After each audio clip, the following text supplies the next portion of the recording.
concentrate on cross slide. As I mentioned in one of my previous video, I had a plan to add some bearing between my bracket and the dial, also bracket and the cross slide, some bearing, and find these truss bearings. That's needle truss bearing, and it comes with the 2 washer, and as you can see, it comes with the 2 washer, and the total thickness of the bearing plus the washers are 4 millimeter, and I'm planning to add one between the dial and the bracket, and one between the this feed screw and the bracket. And for this part also I'm gonna do a custom bearing. So I start first with the top part, and what I'm gonna do first, bring the top part on the top of the bottom part, so I can tight these 3 Gibbs screws, so while I'm cutting it doesn't move. And now I'm gonna open the handle and take off the dial.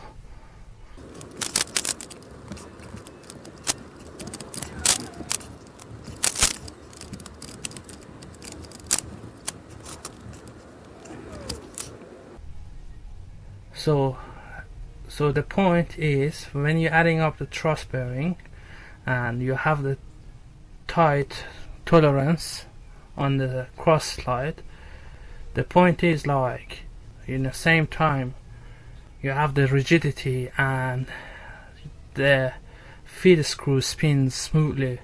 So that's why I'm planning to add these truss bearings on, because I see the result on these lead screw, the big one, so this lead screw. So yeah, basically after I add up the truss bearing and those needle bearing, I see a lot of difference on my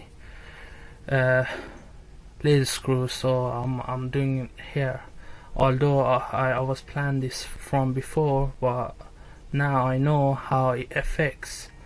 So without no doubt I'm gonna do it and finish it today.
and I want to twist it back because the other side doesn't have a bearing on. It's really rough, but with this side I can simply go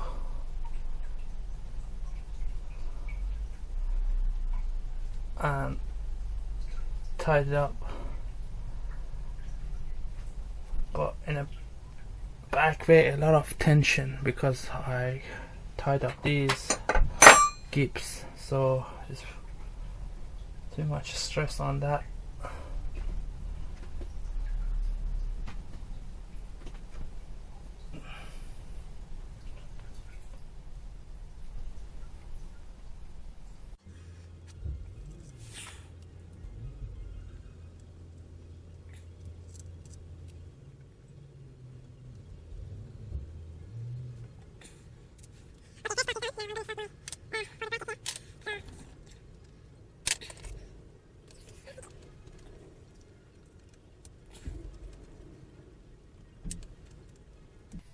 Okay, here's the bracket, and as you can see there is two holes at the top, which with the fastener it's kind of placed on the top part of cross slide.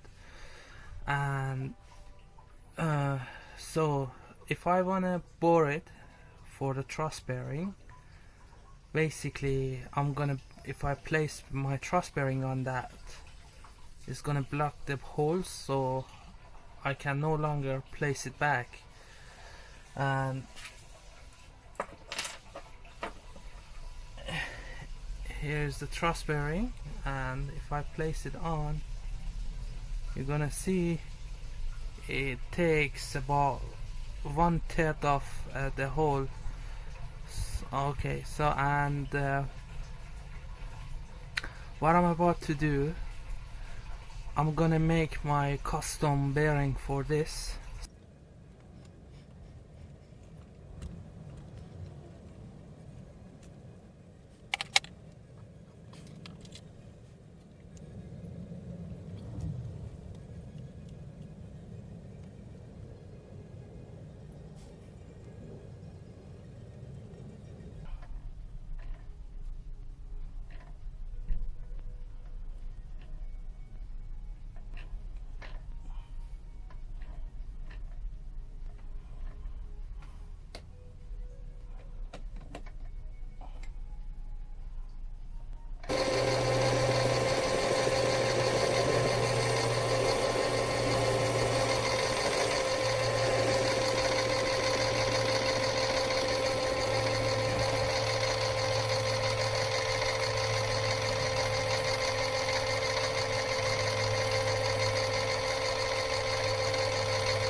These are the bearings I ordered previously, and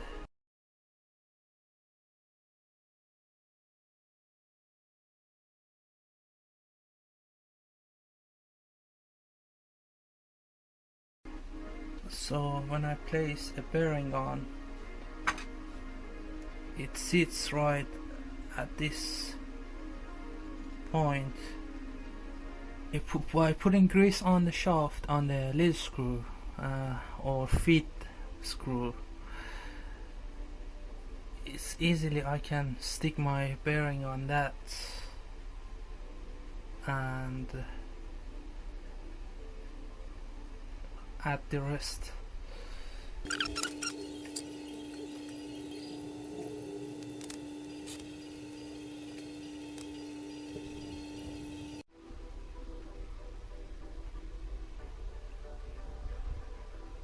As you can see, I put the grease on and stick all the steel balls on the feed screw. So when I place it back, that's it.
and it doesn't spin smoothly as it should does. So that's it, and if you got something from this video, please give a like and share it with your friends and subscribe. Thank you.